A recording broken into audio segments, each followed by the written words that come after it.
we're very well aware of the workforce challenges that we have more people to be serviced and are supported, and we have less workforce coming into the Yeah. aged care sector.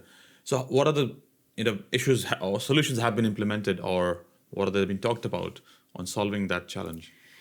Oh, it's constantly talked about. I don't think we solved much, unfortunately, when it comes to our workforce. And we're going to see a similar transition as NDIS had. We're going to have workforce registration and mandatory training, right? How's that going to hit the industry that was ill-regulated, and again, lots of legacy systems?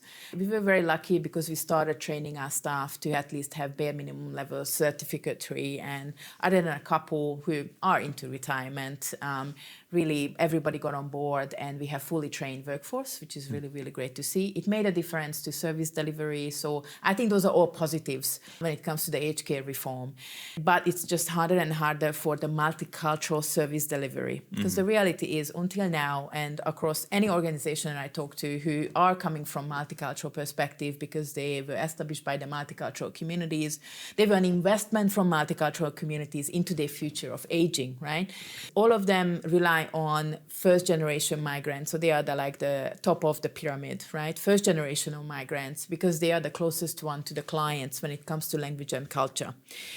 But unfortunately, we're running thin on that first generation migrants in certain communities, especially the one that aging very rapidly, for example, Eastern and Southern Europeans. So how can you make sure that you still provide that cultural appropriate care when it comes to the person's needs or the client's needs? And we're looking at exploring how we can attract second and third generation Australians who who may be not speaking the language anymore, but they know Nonna and they know Bakcha, so they can actually talk or interact with the person in a way that they understand from their own experience, and as well as, so it's always good to remember your elders and link back with the culture that is your heritage.